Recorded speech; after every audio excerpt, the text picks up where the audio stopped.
ಈ ಸಂಗೊಳ್ಳಿ ರಾಯಣ್ಣ ಬೆಳಗಾವಿ ಜಿಲ್ಲೆ ಸಂಗೊಳ್ಳಿಯವರು ಕಿತ್ತೂರ ರಾಣಿ ಚೆನ್ನಮ್ಮ ಅವರ ಸೈನ್ಯದಲ್ಲಿ ಸೈನಿಕರಾಗಿದ್ದರು.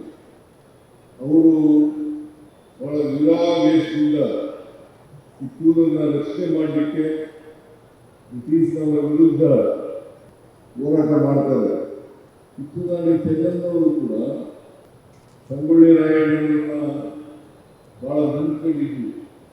ಅದಕ್ಕೋಸ್ಕರನೇ ಸಂಗೊಳ್ಳಿ ರಾಯಣ್ಣವರು ಕಿತ್ತೂರು ರಾಣಿ ಚೆನ್ನಮ್ಮನವರ ಬಂಟರು ಅಂತಕ್ಕಂಥದ್ದನ್ನು ನಾವು ಅನೇಕ ಸಂದರ್ಭಗಳಲ್ಲಿ ಕೇಳಿದ್ದೇವೆ.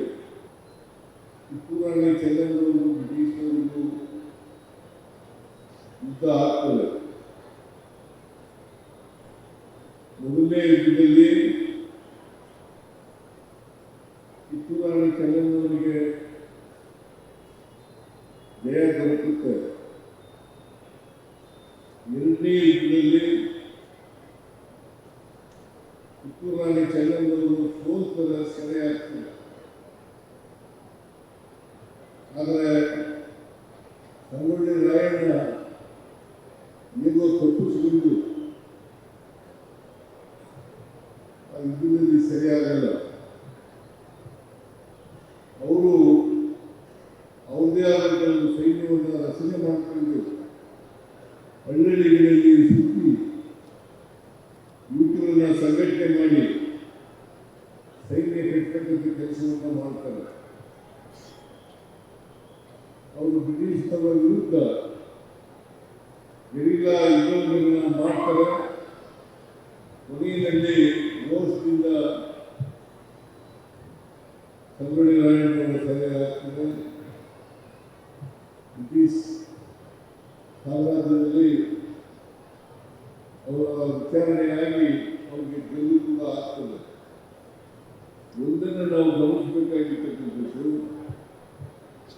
ಸಂಗೊಳ್ಳಿ ರಾಯಣ್ಣ ಹುಟ್ಟಿದ್ದು ಆಗಸ್ಟ್ 15, ಅವರನ್ನು ಗಲ್ಲಿಗೇರಿಸಿದ್ದು ಜನವರಿ 26ನೇ ತಾರೀಕು. ಅಂದರೆ ನಮಗೆ ಸ್ವಾತಂತ್ರ್ಯ ಬಂದಂಥ ದಿನ ಅವತ್ತು ಹುಟ್ಟಿರ್ತಕ್ಕಂಥದ್ದು. ಮತ್ತು ಗಣರಾಜ್ಯ ದಿನೋತ್ಸವದಿಂದ ಸಂಗೊಳ್ಳಿ ರಾಯಣ್ಣವರು ಸತ್ತಿರ್ತಕ್ಕಂಥದ್ದು ತಾತ್ಕಾಲ ಇರ್ಬೋದು. ಆದರೆ ಇದು ಸತ್ಯ. ಆಗಸ್ಟ್ 15ನೇ ತಾರೀಕು ಹುಟ್ಟಿದ್ದು, ಜನವರಿ 26ನೇ ತಾರೀಕು ಸತ್ತದ್ದು. ಸಂಗೊಳ್ಳಿ ರಾಯಣ್ಣವರು ಇಂದಿನ ಯುವಕರಿಗೆ ಸ್ಫೂರ್ತಿ ಅಂತಕ್ಕಂಥದ್ದನ್ನು ನಾವು ಹೇಳಲಿಕ್ಕೆ ಬಯಸ್ತಾ ಇದ್ದೇವೆ. ನಮ್ಮ ಸರ್ಕಾರ ಸಂಗೊಳ್ಳಿ ರಾಯಣ್ಣವರ ಹೆಸರು ಶಾಸಕವಾಗಿ ಉಳಿಬೇಕು ಅನ್ನೋ ಕಾರಣಕ್ಕೋಸ್ಕರ, ಅವರು ಯಾವಾಗಲೂ ಕೂಡ ಸ್ಫೂರ್ತಿಯಾಗಿ ಇರಬೇಕು ಅನ್ನೋ ಕಾರಣಕ್ಕೋಸ್ಕರ ಸಂಗೊಳ್ಳಿ ರಾಯಣ್ಣ ಪ್ರಾಧಿಕಾರವನ್ನು ರಚನೆ ಮಾಡಿದ್ದೇವೆ.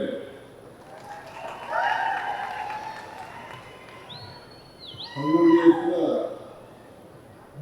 100 ಹೆಚ್ಚು ಜಮೀನನ್ನು ಕೊಟ್ಟು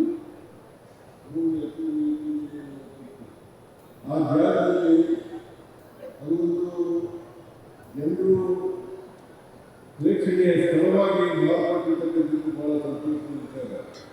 ಅದೊಂದು ಟೂರಿಸಂ ಪ್ಲೇಸ್ ಆಗಿದೆ. ಅದರ ಶಂಕುಸ್ಥಾಪನೆಯನ್ನೂ ನಾನೇ ಮಾಡಿದೆ, ಉದ್ಘಾಟನೆಯೂ ಮಾಡಿದೆ. ಅದು ಸುಮಾರು 280 ಕೋಟಿ ರೂಪಾಯಿಗಳನ್ನು ಸರ್ಕಾರ ಖರ್ಚು ಮಾಡಿ ಪ್ರಾಧಿಕಾರವನ್ನು ರಚನೆ ಮಾಡಿದೆ.